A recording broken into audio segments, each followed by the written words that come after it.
5 minutes avec la Rhapsodie de réalité, une émission pour vous, une émission conçue pour vous, une émission taillée sur mesure, une émission qui vous ressemble, une émission qui vous permet de connaître votre destinée avec le Christ. Bonjour, bienvenue dans notre émission 5 minutes d'édification avec la Rhapsodie des réalités.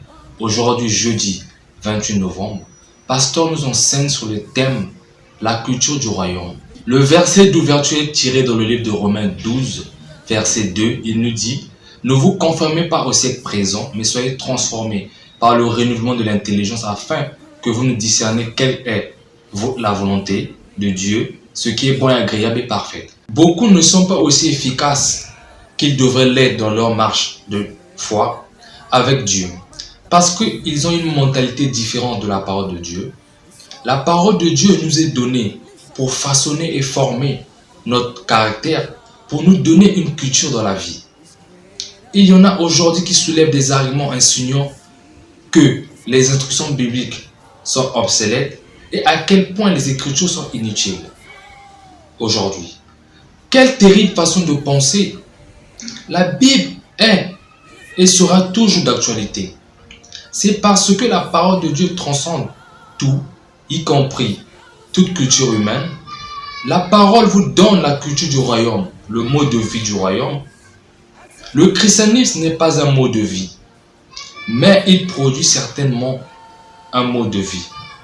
Notre verset principal nous dit « Ne vous conformez pas au siècle présent, mais soyez transformés par le renouvellement de l'intelligence, afin que vous discerniez quelle est la volonté de Dieu, ce qui est bon, agréable et parfait. » C'est ainsi que vous bâtissez la conscience du royaume.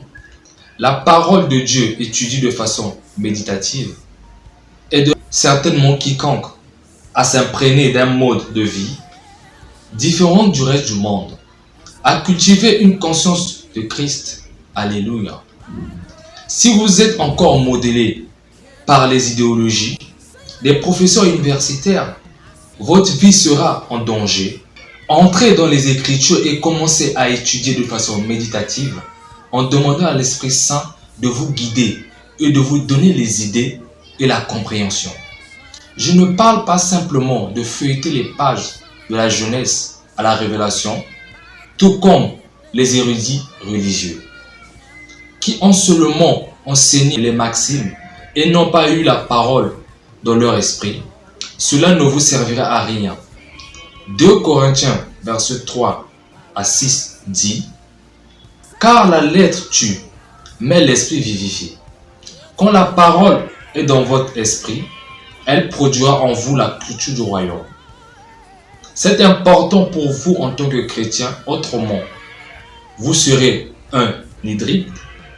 Par cela, je veux vous dire que même si vous êtes né dans un royaume spirituel et glorieux, et que vous avez la vie de la nature de Dieu, votre mentalité et votre mode de vie sera semblable à ceux du monde. Notre royaume est un royaume vrai qui existe maintenant. C'est un royaume qui a un roi et des principes de vie. Donc, il y a une culture dans ce royaume. En étudiant les Écritures, vous apprenez consciemment le mode de vie, la culture du royaume de Dieu. Alléluia. Waouh, quelle rhapsodie très édifiante. Aujourd'hui, Pasteur nous enseigne sur la culture du royaume. En tant que chrétiens, nos pensées doivent être constamment renouvelées par la méditation de la parole de Dieu, afin que nous puissions discerner ce qui est bon et agréable à Dieu, afin que partout où nous irons, nous puissions manifester la culture du royaume. Nous allons prendre quelques instants pour méditer sur la parole. Nous allons prendre la prière. Vous allez répéter après moi. Cher Père, je m'abandonne au ministère de la parole et de l'esprit pour apprendre, développer et vivre la vie du royaume ici sur terre. Une vie de victoire, de force, de domination, de capacité, de grâce surnaturelle. Je refuse d'être influencé par le monde et ses systèmes. Mais je suis conscient de mon héritage divin. Et je vis la vie du royaume. Au nom de Jésus, Amen. Les études approfondies ont été tirées du livre de Romains 12, verset 2 et de Colossiens 3, verset 16. Merci de votre attention et à très bientôt. Vous avez été bénis par ce message. Nous vous invitons à faire de Jésus-Christ le Seigneur de votre vie en disant cette prière. Seigneur Jésus, viens dans mon cœur et deviens le Seigneur de ma vie.